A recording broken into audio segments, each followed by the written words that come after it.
ঘুমন্ত মানুষকে জাগানো যায়, কিন্তু যারা ঘুমে থাকার ভান ধরে থাকে, যারা না ঘুমিয়েও মনে করে ঘুমে গেছি, তাদেরকে কখনো জাগানো যায় না। ঠিক তদ্রূপ আমাদের জীবনে অনেক ব্যথা, দুঃখ, দুর্দশা সব কিছু আসবে। সব কিছু মেনে নিয়েই পথ চলতে হবে। অতীতের দুঃখকে মনে করে ভবিষ্যৎ নষ্ট করা আমাদের আরও বড় ক্ষতি হয়ে যায়।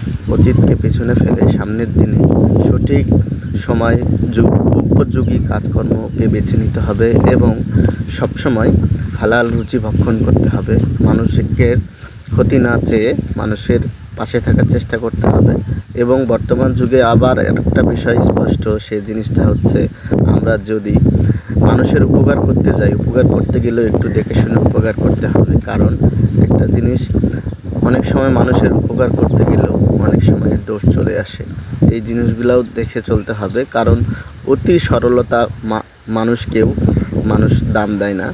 এবং আপনি যাকে যত বেশি সম্মান দেবেন, সম্মানটা যদি আপনার সঠিক ব্যক্তির উপর বা সঠিক জায়গায় না হয়, তাহলে সেখান থেকে আপনি অপমান অপদস্থ হবেন, বিতাড়িত হবেন, আপনাকে লাঞ্ছিত হতে পারে, আপনাকে অনেক ধরনের বিপদে পড়তে হইতে পারে। এই জন্যেই মানুষকে ভালোবাসতে হবে, মানুষকে পাশে থাকতে হবে, মানুষকে নিয়েই চলতে হবে। যেহেতু আমরা সামাজিক জীব, মানুষ ছাড়া মানুষ বাঁচতে পারে না, চলতে পারে না।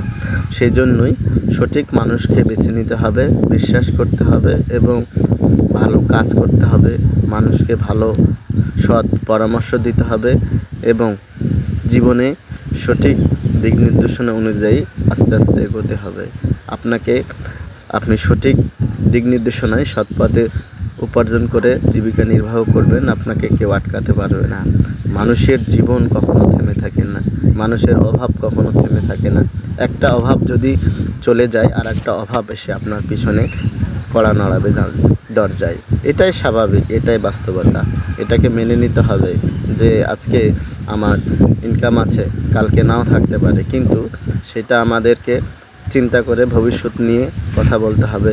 এবং আমরা যে কাজটাই করব, সে কাজটার ভবিষ্যৎ ফিউচার কী হবে, এটা থেকে আমি কতটা ক্ষতিগ্রস্ত হব বা কতটা লাভবান হব, সে চিন্তাও করতে হবে।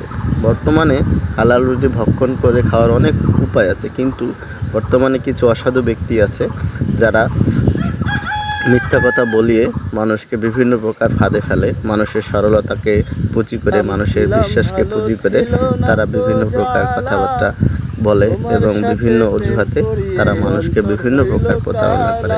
আমরা সেসব প্রতারক থেকে দূরে থাকবো, সঠিক জীবনযাপন করব, সৎ পথে থাকার চেষ্টা করে ইনশাল্লাহ।